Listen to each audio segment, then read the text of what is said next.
জীবনীরা আমার ভাইরা আমার ও দরদি বাপজিরা আমার একজন একটা 18 বছরের যুবক যার নাম হলো আব্দুল ওয়াহাব। আব্দুল ওয়াহাবের মা তিনার বেটাকে বলতেছে, বেটা ওয়াহাব রে, আমার হুসেন দেখ একদিকে কান্না করে রে, একদিকে শাহরবানু জয়নাব সাকিনা কান্না করে, তবে আমি একটি তোমার কথা বলবো রে বেটা, আমি তোর গর্ভধারিণী মা, আমি 10 মাস 10 দিন তোরে পেটে নিয়ে থেকেছি, আমি দুধ পান করে তোরে আমি বড় করেছি রে বেটা, তবে বেটা রে আমার হুসেনকে যারা কাঁদিয়েছে রে, তবে তাদেরকে যতক্ষণ পর্যন্ত তুই না কাঁদাবি আমি তোর মা, আমি তোকে দুধের মাপ দিব না। জোরে বলুন। মা যদি দুধের মাপ না দিতে কেউ দিবে? এখানে যেমন আমরা লোক যখন মারা যায় কবরস্থানে বলে আমার বাপ মারা গেছে, পৃথিবীতে বেঁচে থাকাকালীন যা কিছু ভুল করেছে আল্লাহর রাস্তায় তোমরা মাফ করে দিও, বলে না? আর সেখানে মাপ চাই। এমন একটা লোককে আঘাত দিয়ে রেখেছে, সে লোকটা যদি মাপ না দেয় তো আল্লাহ মাফ করবে? তাহলে ভাই বেঁচে থেকে কালীন মানুষ মানুষকে ভালোবাসার চেষ্টাটা করো। ওই সমাধে আব্দুল ওয়াহাব বলল, মা গো, ওগো আমার গর্ভধারিণী মা, তবে আমি একটি কথা বলবো গো মা, আমি কারবালাতে যাবো, যাও গো মা, ওগো আমার মা জননী, তবে আমি একটি কথা বলি মা, তুমি যতক্ষণ পর্যন্ত আমাকে দুধের মাপ না দিবে আল্লাহ আমাকে কখনো মাপ দিবে না। ওগো মা, তবে আমি 2 সপ্তাহ 15 দিন হলো একটি মেয়েকে বিয়ে করে বউ সাজিয়ে বাড়ি নিয়ে এসেছি গো মা, ওই মেয়েটির সঙ্গে একবার আমার সাক্ষাৎ করতে দিয়ে দাও, আর সঙ্গে আমার একটু কথা বলতে দিয়ে দাও। মা বলল, বেটা রে, আমি তোর গর্ভধারিণী মা, আজকে তোর মা থেকে যদি বিবির সঙ্গে তোর এতই মহব্বত হয় তবে বিবিকে নিয়ে ঘর সংসার কর, আমি তোর মা, আমি তোকে দুধের মাপ দিব না। বলে, বেটা রে, যা যা বিবিকে নিয়ে ঘর সংসার কর, আমি তোকে কখনোই মাপ করব না। আব্দুল ওয়াহাব বলল, মা গো, তবে আমি আর বিবির সঙ্গে দেখা করব না, আমি কারবালাতে চলে যাচ্ছি গো মা। ওই সমাতে আব্দুল ওয়াহাবের হাতে একখানা মাতালোয়ার দিয়ে দিল, বলল, বেটা রে, যাও যাও ওই কারবালাতে নেমে যাও, আমার হুসেনকে যে কাঁদিয়েছে রে তাকে তুমি যতক্ষণ পর্যন্ত না কাঁদাবে আমি তোমার মা, আমি তোমাকে মাপ দিব না। ওয়াহাব যখন কারবালাতে নেমে গেল, তবে বিশ্বের মুসলমান ও আমার মা জননীরাই আমার, দেখুন ওয়াহাবের মা আল্লাহর কাছে কিমার ময়দানে দোয়া করে, বলে, আল্লাহ গো,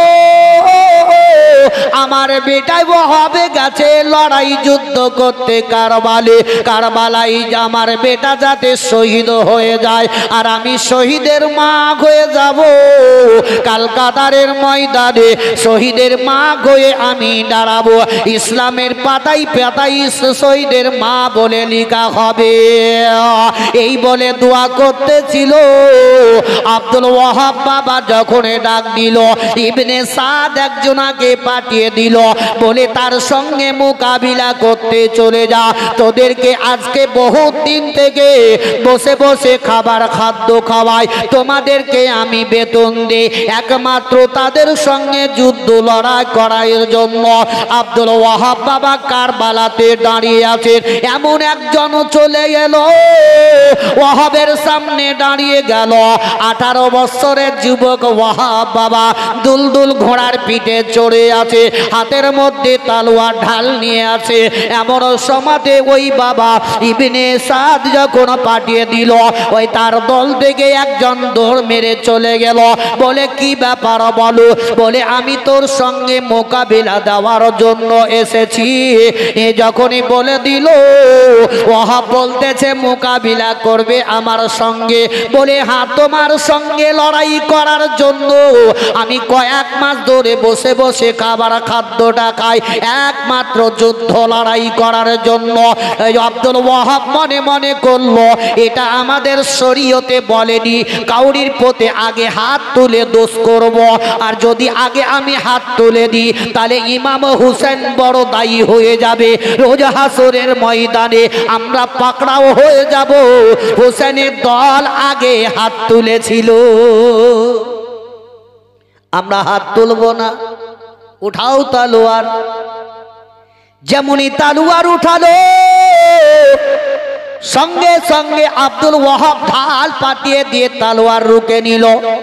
আর এমন সময় শেষ মুহূর্তে আব্দুল ওয়াহাব বলছে এবার তোমার ওই তার তালোয়ার এবার আমার রুকে নাও। যেমনি বাবা বলতে গেছে এক কোপে তাকে আলু কাটা করে দিল। আর একজন চলে গেল। এমনি করতে করতে বাবা কোনো কিতাবে লেখে 40 জন, আর কোনো কিতাবে লেখে 70 জন। তাদেরকে যখন কতল করে দেওয়া হলো মা দোয়া করতেছিল।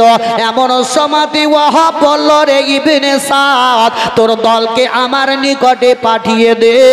তাকেও কিন্তু ভয়ে ভক্তিতে তার সঙ্গে লড়াই আর আসছে না। এমনকি ওয়াহাব মনে মনে চিন্তা করলো আল্লাহ গো, তবে যখন এরা আমার সঙ্গে মোকাবিলা দিতে আসে নাই তবে আমি শেষবারের মতো আমার মা জননীর কদমে একবার সালাম জানিয়ে আসি। হায়রে মা। আব্দুল ওয়াহাব বাবা ওই দুলদুলটাকে ঘুরিয়ে দিল। মাইক মানে একটু সাউন্ড বাড়াও।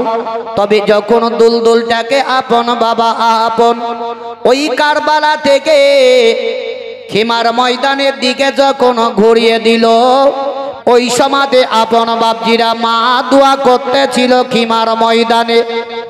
আব্দুল ওয়াহাব যেমনই দুলদুল নিয়ে মায়ের নিকটে দাঁড়িয়ে গেছে, মা দোয়া করতেছে, মায়ের চোখ দিয়ে পানি পড়তেছিল।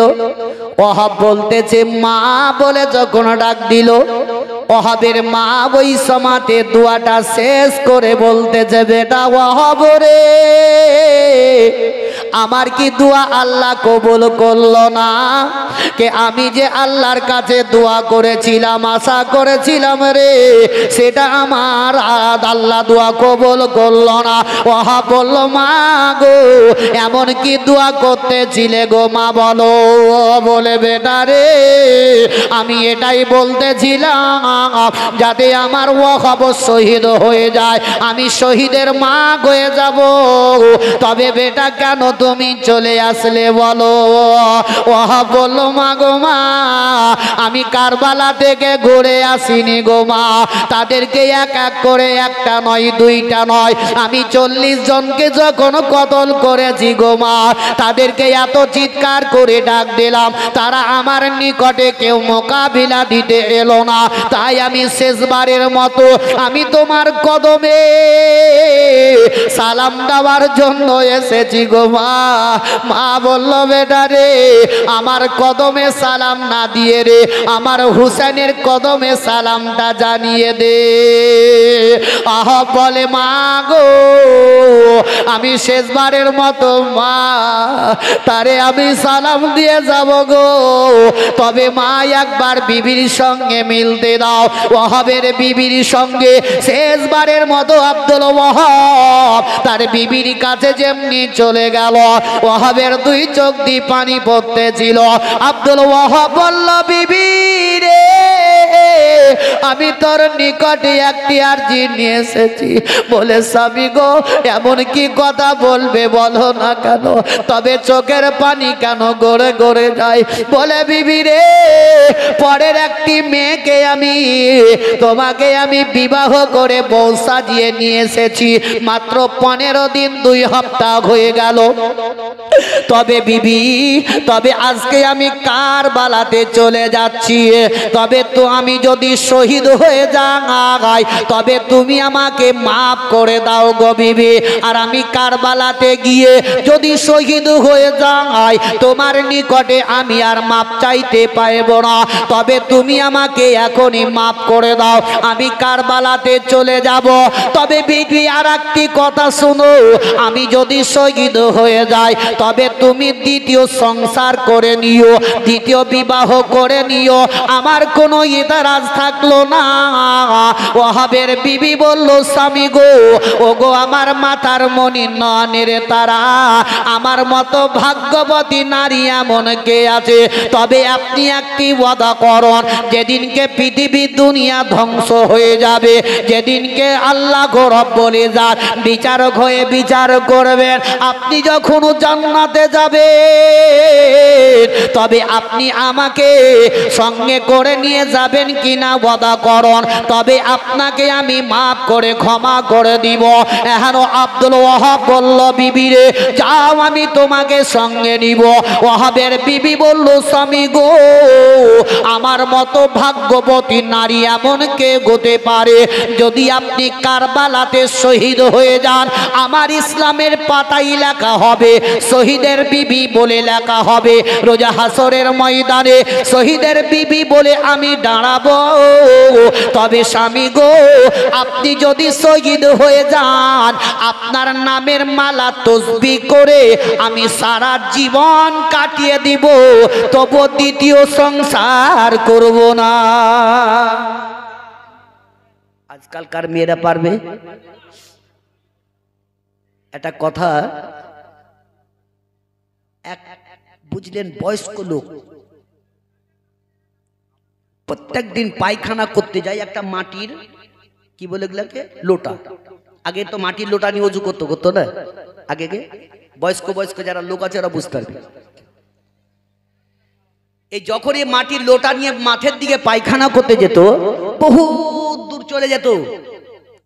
তো ওই সময়তে ওই লোকটা যখন দূরে পায়খানা করতে যেত, তো ওই গ্রামের একটা মোড়ল ছিল, তার স্ত্রী খুব দেখতে খুব সুন্দর, কিন্তু মোড়ল মারা গেছে, যুবক মেয়ে, 3 তলার উপরে ঘুরে বেড়াতো, কিন্তু ওই লোকটাকে প্রত্যেক দিন ওই রাস্তা দিয়ে যেতে দেখতো। বহুত দূরে গিয়ে পায়খানা করে চলে আসে, এমন জায়গাতে বসে যাতে কোনো মানুষ দেখতেই না পায় তাকে। কিন্তু এই মেয়েটি 3 তলার উপরে ফলো করতো, যায় কত দূর। এমনও একদিন দেখা গেল ওই লোকটা লোটা নিয়ে যখন মাঠে পায়খানায় গেছে, আসার সময়তে লোকটা কিন্তু কাঁদতে কাঁদতে চলে আসছে।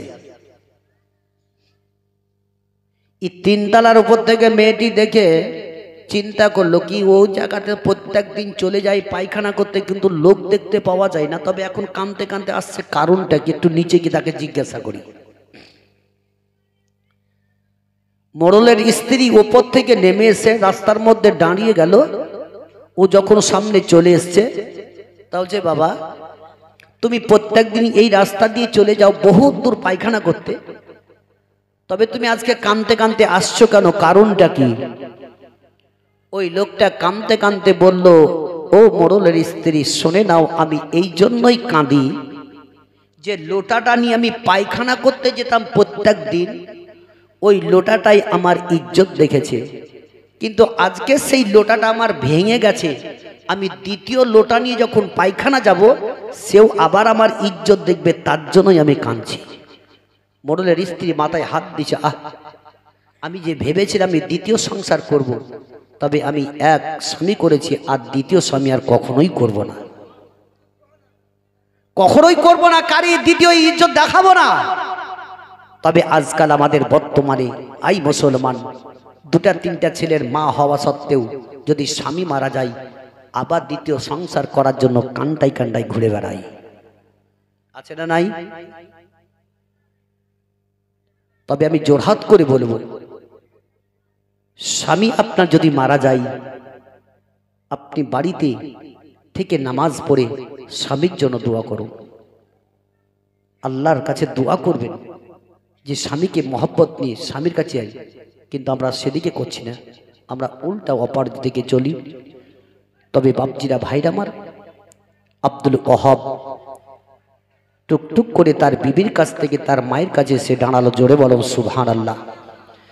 আব্দুল ওয়াহাব যেমনি দাঁড়িয়ে গেল মায়ের নিকটে, বলে মা গো একবার তুমি খাড়া হয়ে যাও মা, সামনের দিকে তাকিয়ে দেখো মা। ও গো মা, গর্ভধারিণী মা, আমি জানি গো জানি, এবার যদি আমি কারবালাতে চলে যাই তবে আর কোনো দিন তোমার নিকটে আসবো না গো মা। আমার মনে গাওয়া দিচ্ছে গো, এবার আমি শহীদ হয়ে যাব গো মা। তবে একবার তুমি উঠো, ওই কারবালার দিকে তাকিয়ে দেখো। আব্দুল ওয়াহাব বলে মা গো, আমি যার বেটাকে কতল করেছি মা, তার আব্বা তালোয়ার নিয়ে দাঁড়িয়ে আছে। তার যার আব্বাকে আমি কতল করেছি মা, তার বেটা তালোয়ার নিয়ে দেখো দাঁড়িয়ে আছে। আর ইবনে সাদ ইলাম করে দিল, শোনো রে, যদি ওই নওজওয়ানকে শহীদ করতে হয় তবে একা একা গেলে আর হবে না, চারিদিক থেকে ঘেরাও করে নাও, চারিদিক থেকে ঘেরাও করে নাও।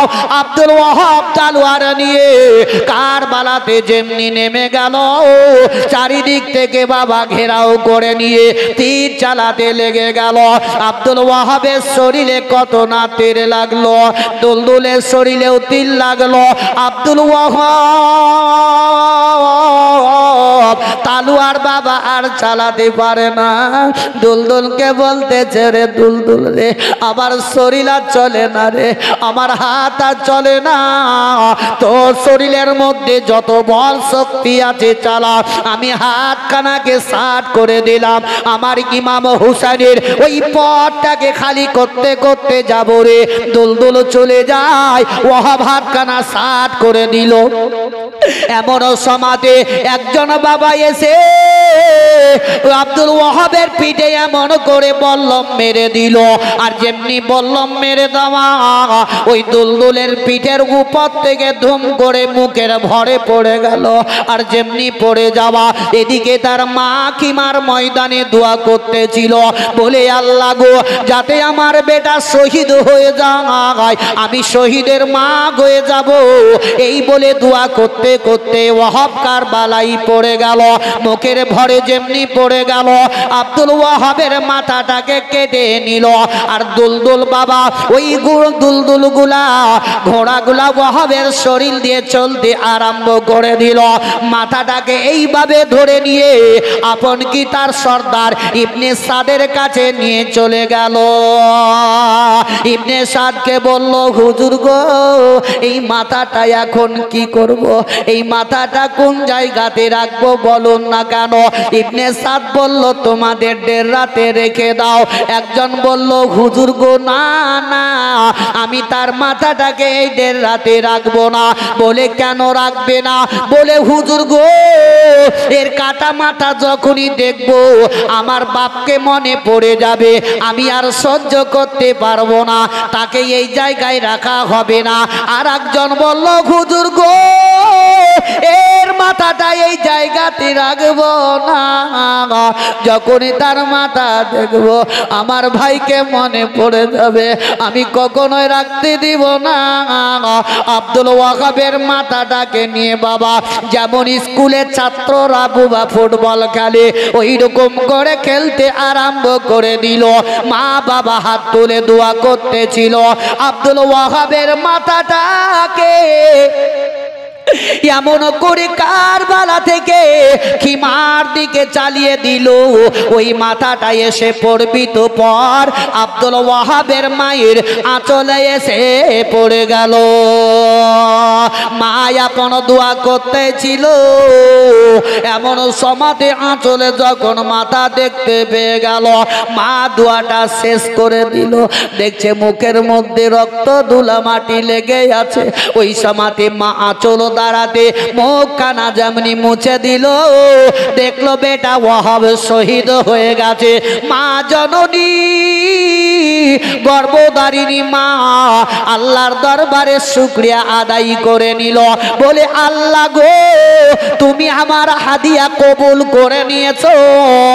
আর ওয়াহাবের মা ওই সমাতে বেটা ওয়াহাবের মাথা দিয়ে মা বজর নয়নে কান্না করতে লাগলো। মায়ের দুই চোখের পানি ঝরঝর করে ঝরে গেল। কেউ হয়তো বলবে মৌলভী সাহেব কেন কেন এখন কেন তার বেটার মাথা নিয়ে কান্না করে, কিন্তু আব্দুল ওয়াহাবের মা তখন কাঁদতেছিল হুসাইনের মহব্বতে, আর এখন কাঁদে বাবা বেটার মহব্বতে। মা একদিকে কাঁদে, আব্দুল ওয়াহাবের বিবি ওই মাথাটা নিয়ে যখনই বাবা সিনার মধ্যে লাগিয়ে নিলেন, যেমনি লাগিয়ে নেওয়া আব্দুল ওয়াহাবের বিবির সঙ্গে সঙ্গে জান কবজ করা হলো। আল্লাহুম্মা সাল্লি আলা সাইয়্যিদিনা মাওলানা মুহাম্মাদ ওয়া আলা আলিহি সাইয়্যিদিনা মাওলানা মুহাম্মদ সাল্লাল্লাহু তাআলা আলাইহি ওয়াসাল্লাম। বাপজিরা সকলকেই পৃথিবী ছাড়তে হবে, হবে না? হবে না? আমি উদাহরণ তো দিলাম এক কিঞ্চিত কারবালা দিয়ে, যেহেতু কমিটির ভাইরা বলতেছিলেন কি হুজুর একটু কারবালার ঘটনা বলিয়েন। তবে ভাইরা আমার, যে দয়ার নবী মুস্তফার যদি আদর্শ যদি আমরা একটুকু যদি লক্ষ্য করে চলতে পারি তো প্রত্যেকটা মানুষই আমরা লাভবান হব। যে নবী পাক সাল্লাল্লাহু তাআলা আলাইহি ওয়াসাল্লাম মসজিদে নববীর জন্য এমন কথা বলেছিলেন কি যারা দূর দূর থেকে হেঁটে এই মসজিদে নামাজ পড়তে আসবে আল্লাহ তাদেরকে বেশি বেশি নেকি দিবে। জোরে বলুন। আচ্ছা বলুন, যারা দূর দূর থেকে হেঁটে আসবে মসজিদে তাদের বেশি নেকি, তাহলে কি করবে? আল্লাহ নবীর হাদিস, নবী আমার যখন বলে দিলেন মদিনার ও মসজিদের নিকটবর্তী যাদের ঘর বাড়ি ছিল তারা সকলে ভেঙে বিক্রি করে দূরে দূরে চলতে লাগলো। কেন? নেকি নেওয়া, নেকি বেশি বেশি নিব বলে। আর আজ আমাদের যদি একটু দূরে মসজিদ হয়, জুম্মার নামাজ যদি আজান হয়ে গেল হয়তো নামাজেও গিয়ে আমরা হাজির হয় না। কত কত বয়স্ক লোক আছে, কত যুবক আছে জুম্মার নামাজ 5 ওয়াক্ত পড়ে না, জুম্মাটাও পড়ে না। এ মুসলমান, আল্লাহ বলে দিয়েছে যদি তুমি জুম্মার নামাজ আদায় করে নাও তো আমি আল্লাহ তোমার 6 দিনে যা ছোট ছোট গুনাহগুলো হবে আমি তোমার সেইগুলাকে মাফ করে দিব। তবে ভাইরা আমার, যারা পড়তে যান না অবশ্যই যাওয়ার চেষ্টাটা করো। তো নবী পাক সাল্লাল্লাহু তাআলা আলাইহি ওয়াসাল্লাম যখন বলেছিলেন তারা দূরে দূরে চলতে লাগলো। একদিন নবী দেখছেন কি তারা সকলে চলে যাচ্ছে। নবী জিজ্ঞাসা করলেন কি ব্যাপার, তোমরা দূরে যাও কেন? বলছেন ইয়া রাসূলুল্লাহ, আপনি তো বলেছিলেন কি যারা দূর দূর থেকে হেঁটে হেঁটে নামাজ পড়তে আসবে তাদের বেশি বেশি নেকি হবে, আমরা বেশি নেকি নেওয়ার জন্য আমরা দূরে চলে যাই। নবী বললেন কাউকে তোমাদেরকে দূরে যেতে হবে না, শুনে নাও আমার কথা। মসজিদে যখন আজান হবে, মুয়াজ্জিন যখন আজান দিবে, যাদের নিকটবর্তী ঘর বাড়ি আছে তারা সঙ্গে সঙ্গে মসজিদে এসে ওযু করে মসজিদের ভিতরে বসে বসে তাসবিহ তাহলিল যদি করে তো বলছে যারা দূর থেকে হেঁটে আসবে তাদের যত নেকি, মসজিদে বসে বসে জিকির করলে ততটাই নেকি। আজ আমাদের মসজিদের নিকটবর্তী যাদের ঘর বাড়ি আছে ভাই, তারা মোবাইল বাজাচ্ছে, টিভি বাজাচ্ছে, বলুন বরকত হবে বাড়িতে? হবে? বরকত দূর হয়ে যাবে। এমনকি দেখুন, আমি বলেছিলাম ছোট্ট করে ইন্নাল আবদা ইউনাজি রাব্বাহু ফি সালাত, নামাজিরা নামাজের অবস্থায় আল্লাহর সঙ্গে ডাইরেক্ট কথা বলে।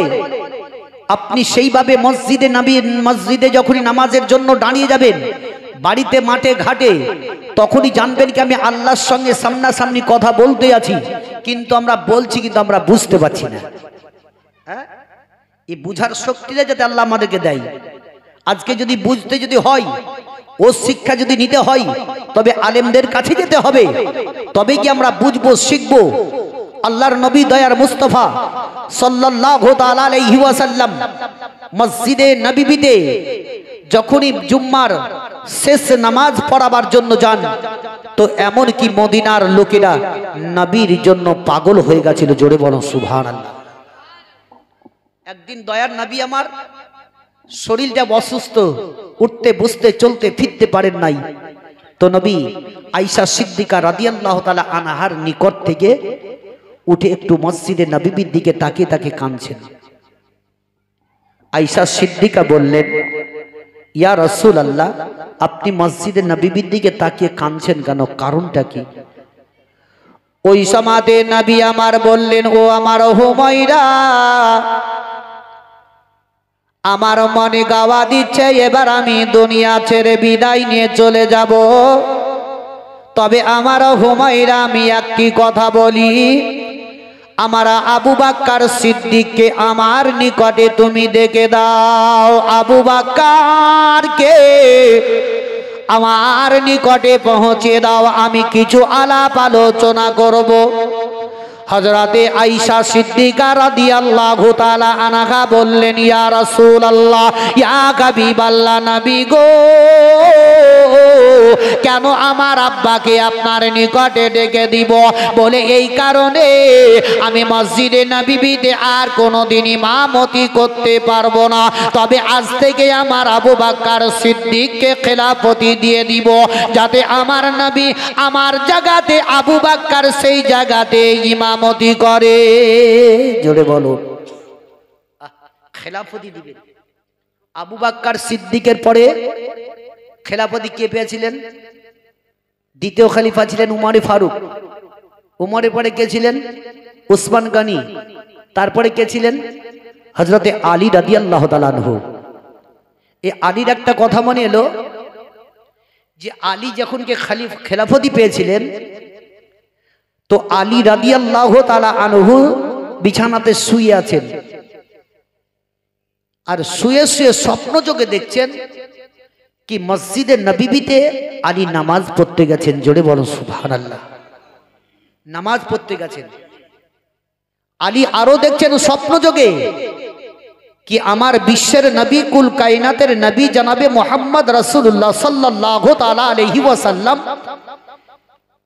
তিনি ইমামতি করলেন, নামাজ পড়ালেন, সাহাবীরা নামাজ পড়লেন, মদিনার লোকেরা নামাজ পড়লেন। এমন সমাতে ওই মসজিদে নববীর দরজাতে একটি বুড়ি মেয়ে মানুষ একটি পটলিতে আপন কি খেজুর খোরমা নিয়ে এসে দাঁড়িয়ে আছেন। আলী বলছেন, আমি স্বপ্ন যোগের মধ্যেই দেখতেছি স্বয়ং ওই বুড়িটা দরজাতে দাঁড়িয়ে দাঁড়িয়ে আওয়াজ দিয়ে বললেন, আমার গাছের খেজুর, আমার সর্বপ্রথম এই খেজুরটা আপনি নিয়ে সকলকে বিতরণ করে দিন। আল্লাহর নবী আমার একজন সাহাবীকে বললেন, ওমর নিয়ে এসো। ওই খেজুরটা নিয়ে আসা হলো। বিশ্বের নবীজি আমার খেজুরটা নিলেন, আর খেজুরটা নেওয়ার পরে আবু বকর সিদ্দিক রাদিয়াল্লাহু তাআলা আনহুকে জিজ্ঞাসা করলেন। আবু বকর সিদ্দিককে বাবা দুইটা খেজুর দিলেন, আরো অন্যান্য সাহাবীকে কাউকে তিনটা, কাউকে চারটা, কাউকে পাঁচটা, কাউকে ছটা, কাউকে 10টা, এমনি করে খেজুর দিতে আছেন। আলী বলছেন, আমি স্বয়ং দেখতে পাচ্ছি নবী আমার বিতরণ করেন, তবে আমি আলী নবী মুস্তাফা হচ্ছে না আমার শ্বশুর, আমার বিবি হযরতে ফাতেমা যোহরা রাদিয়াল্লাহু তাআলা আনহা, তিনি কয়েকদিন থেকে অনাঘারে আছেন। আমার দুই কলেজার টুকরো ইমাম হাসান ও হোসেন অনাঘারে আছেন। তবে দয়ার নবীজি খেজুর যখন বিতরণ করতে আছেন, তবে আমি নবী মুস্তাফার নিকটে বেশি বেশি করে খেজুর চাইবো। আমার ফাতেমা যোহরাকেও খাওয়াবো, আমার দুই করে ইমাম হাসান হোসেনকেও খাওয়াবো। আলী বাবা নবী মুস্তাফার দিকে লক্ষ্য করে আছে। এমন সময়তে নবী মুস্তাফা বললেন, আলী হাত পাতাও। আলী যেমনি হাত পাতিয়ে দিলেন, দয়ার নবী মুস্তাফা আলীর হাতে মাত্র একটা খেজুর দিলে। আলী চুপ করে গেলেন, কিছু আর বলতে পারেন নাই। আলী খেজুরটা হাতে নিয়ে আলী বললেন আমি স্বপ্ন যোগে দেখছি হাতের মধ্যে খেজুরটা ধরে আছি। আমি মনে মনে করলাম নবীর কাছে তো খেজুর বহুত জমা আছে, তবে হয়তো বেশি দিবে, আমি ফাতেমাকে খাওয়াবো। আলী রাদিয়াল্লাহু তাআলা আনহু ধরে আছেন। আর এমন সমাতে নবী আমার বললেন আলী কি দেখছো, খেজুর খেয়ে নাও। আলী বিসমিল্লাহ বলে মুখে যেমনি খেজুর দিলেন, খেজুর খাওয়া হলো। এমন সমাতে আলী রাদিয়াল্লাহু তাআলা আনহুর ওই মসজিদে নববীর আজানের ধ্বনি কানের মধ্যে এলো, আসসালাতু খায়রুম মিনান নাও। যখন আওয়াজটি আলীর কানে চলে গেল, আলী বললেন আমার চট করে চোখ ঘুমটা ভেঙে গেল। আর আমি মুখের দিকে দেখছি তো আমার মুখে একটা খেজুরের আঁটি ভরাই আছে। জোরে বলুন, খেজুরের আঁটি ভরা আছে। আলী রাদিয়াল্লাহু তাআলা আনহু তিনি চট করে উঠে মসজিদে নববীতে নামাজ পড়তে গেলেন। আর আজ আসসালাতু খায়রুম মিনান নাওম যতই পড়ো আর ঘুম ভাঙলেই তো, আর যদিও ঘুম ভাঙে নামাজে না গিয়ে চায়ের দোকানে আগে।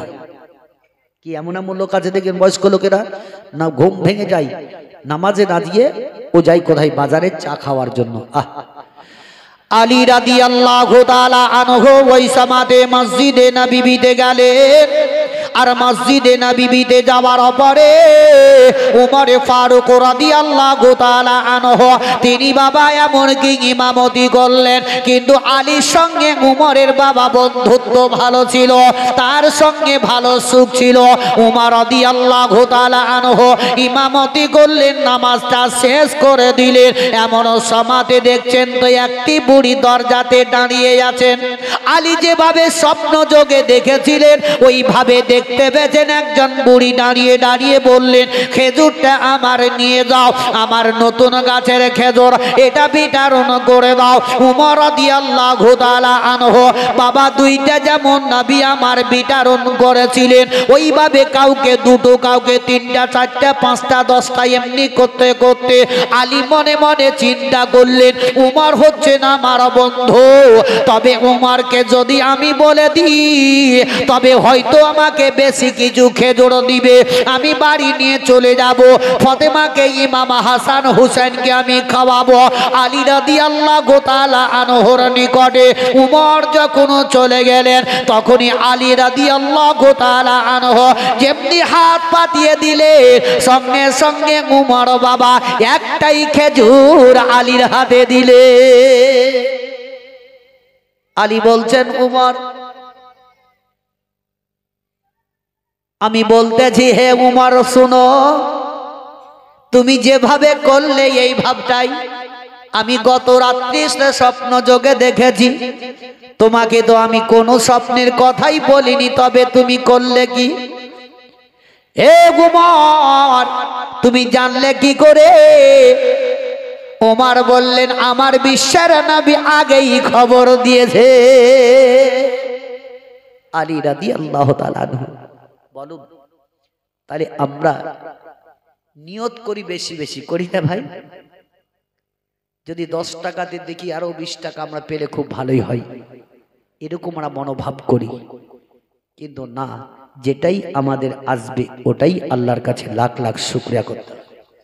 ও দরদি ভাইরা আমার, বিশ্বের নবী কুল কায়নাতের নবী জনাবি মুহাম্মদ রাসূলুল্লাহ সাল্লাল্লাহু তাআলা আলাইহি ওয়াসাল্লাম আবু বকর সিদ্দিককে নিয়ে বাবা যখন মসজিদে নববীতে চলে গেলেন, আর ওই মসজিদে নববীতে দয়ার নবী আমার বসে গেলেন, আবু বকর একদিকে আপন বসে গেলেন।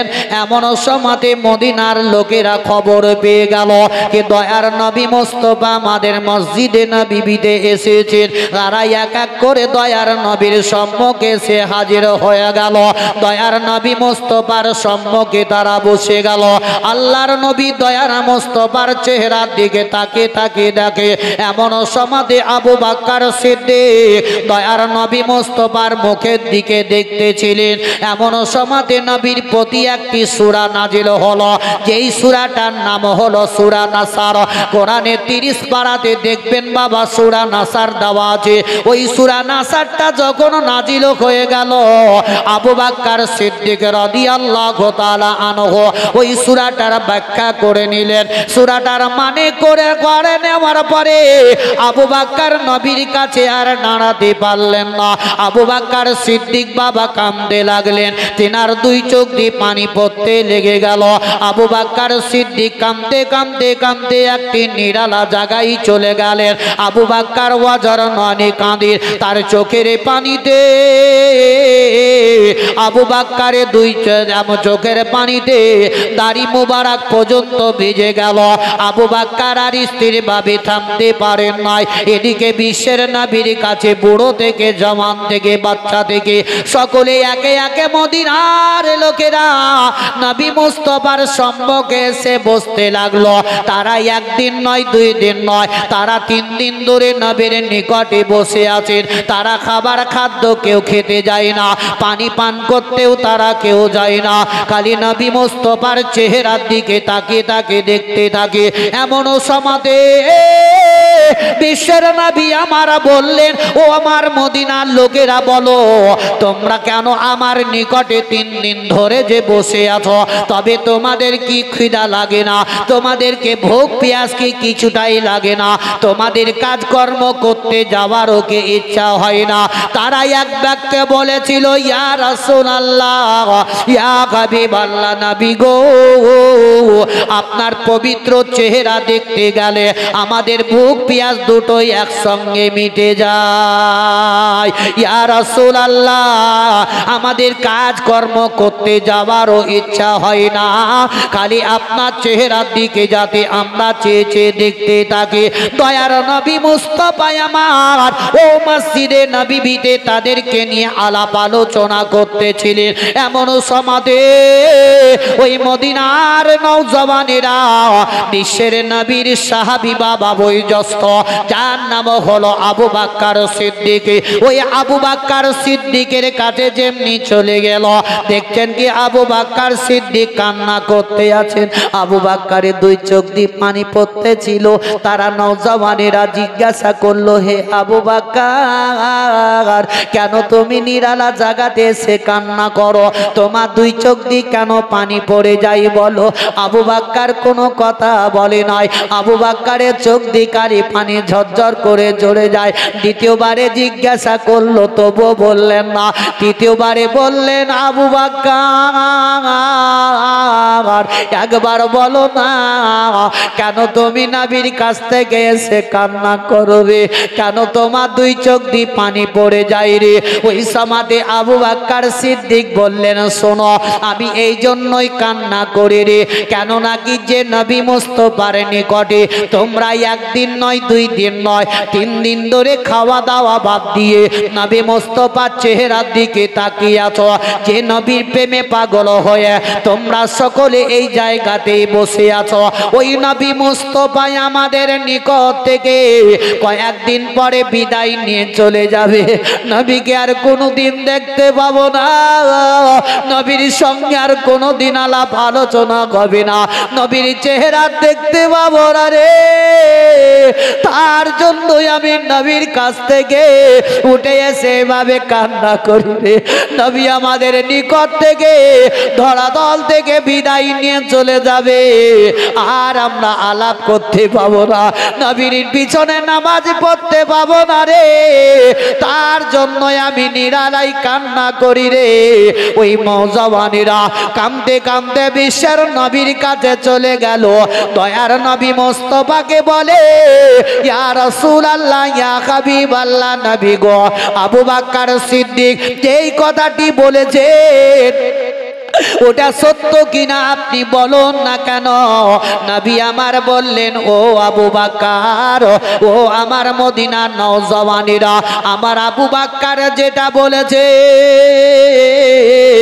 ওটাই সত্য গো। আমার বড় সাহাবী যদি বলো, আমার আবু বকর জাননেওয়ালা বড় যদি বলো, তবু আমার আবু বকর। ওই মদিনার মসজিদের নববীতে যত লোক শামিল হয়েছিল, এই কথাটা শোনার পরে তারা এত কাঁদতে লাগলো, এত কাঁদে মনে হচ্ছে কি মসজিদে নববীতে এই সময়তেই কিয়ামত হয়ে যাবে।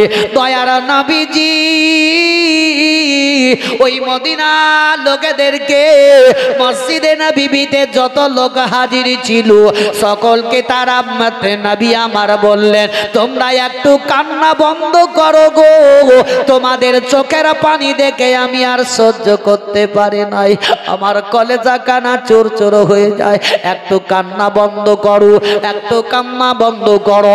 আবু বকর সিদ্দিককে সঙ্গে করে নিয়ে যখনই বাবা আয়েশা সিদ্দিকার বাড়িতে গেলেন, আয়েশা সিদ্দিকা রাদিয়াল্লাহু তাআলা আনহা তিনি বাড়ির মধ্যে বসে আছেন, আবু বকর সিদ্দিকা মারও চলে গেলেন।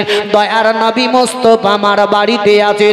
একদিন আবু বকর সিদ্দিক হঠাৎ করে আয়েশা সিদ্দিকা তিনার বেটির দরজাতে এলেন। ঠক ঠক করে আবু বকর আওয়াজ দিলেন, বললেন, বেটি আয়েশা, আমি এমন কেউ নই, তোমার আব্বা আমি আবু বকর, দরজা খোলো। আয়েশা সিদ্দিকা দরজাটা খুলে দিলেন। আবু বকর সিদ্দিক তিনার বেটি আয়েশা সিদ্দিকাকে বললেন, ও বেটি আয়েশা গো, তুমি হচ্ছ নবীর বিবি, আমার নবী মুস্তাফা কোথায় যান সেটাও তুমি জানো, নবী আমার কি করেন সেটাও তুমি জানো, নবী আমার কি ইবাদত করে সেটাও তুমি জানো, সব কিছুই তুমি জানো আয়েশা। তবে একটু তুমি আমাকে বলো, আমার মাধ্যম থেকে নবী মুস্তাফার কোনো যদি কাজ ছুটে গেছে একটু আয়েশা আমাকে বলে দাও, আমি সেটাই নবীর সুন্নত পালন করব। আয়েশা সিদ্দিকা কাঁদতে লাগলেন, আয়েশার দুই চোখ দিয়ে পানি পড়তে লেগে গেল। আবু বকর বললেন, ও বেটি আয়েশা, কেন তুমি এইভাবে কান্না করো, তোমার দুই চোখ দিয়ে পানি কেন পড়ে?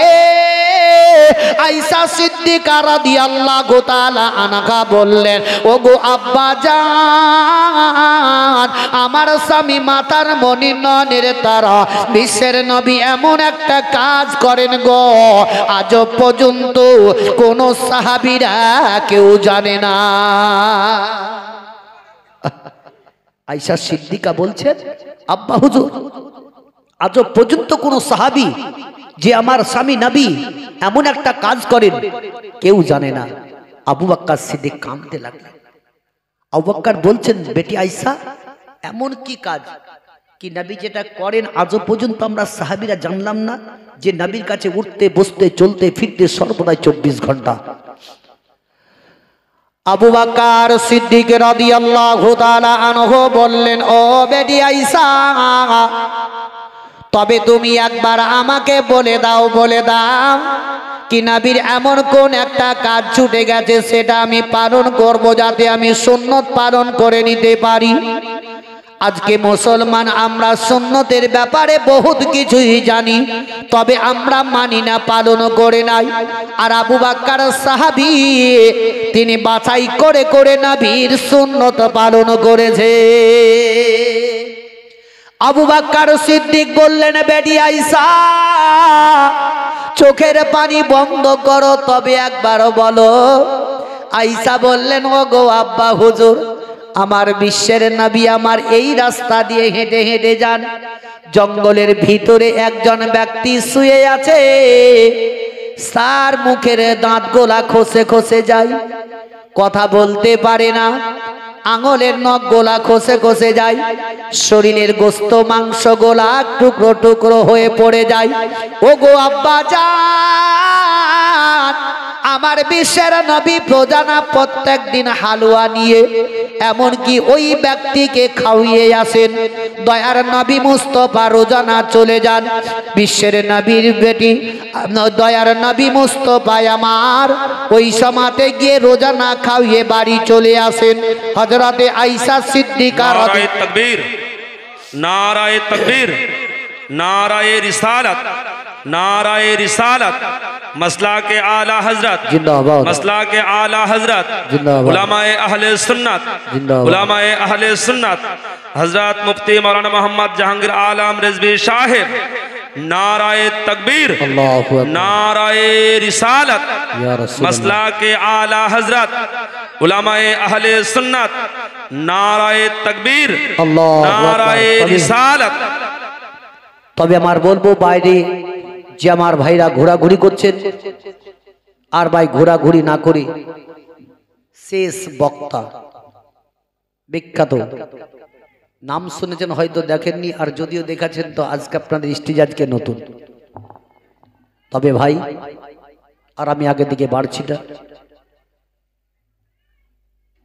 আমার পিছনে যখন এসেই গেছেন ইনশাআল্লাহ ওনার মুখ থেকে আমরাও সকলে একটা একটা করে হাদিস ও কোরআনের আলোচনা আমরা শুনব তবে শেষ ছন্দ আমি দূর থেকে তিনটা বলেই আমি ইতিহাস সমাপ্তি করেই আপনাদের নিকট থেকে বিদায় যাব। আমরা নবীর পাগল দিওয়ানা রে সোনার মদিনা আমরা নবীর পাগল দিওয়ানা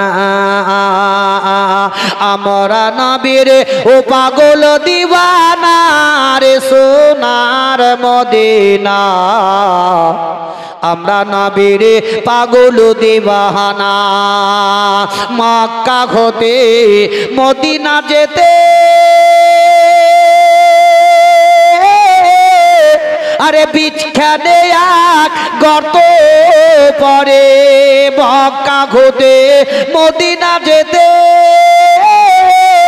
13 মাইল 13 কদমে চলে নবী কাফেরদের যন্ত্রণাই রে সোনার মদিনা আমরা নবীর পাগল দিওয়ানা আমরা নবীর পাগল দিওয়ানা রে সোনার মদিনা আমরা নবীর পাগল দিওয়ানা সেথাই মাকর সাথে জাল বুনিল আরে কাবুতরে ডিম পারিল ইশকের দিওয়ানা রে সোনার মদিনা আমরা নবীর পাগল দিওয়ানা আমরা নবীর পাগল দিওয়ানা রে সোনার মদিনা আমরা নবীর পাগল দিওয়ানা। যাক আমার বক্তব্য এখান থেকে ইতিহাস সমাপ্তি করলাম বলার মাধ্যমে ভাষার মাধ্যমে ভুল দুটো এলে ক্ষমা প্রার্থী ওমা আলাইনা ইল্লাল বালাগ। আসসালামু আলাইকুম ওয়া রাহমাতুল্লাহি ওয়া বারাকাতুহু।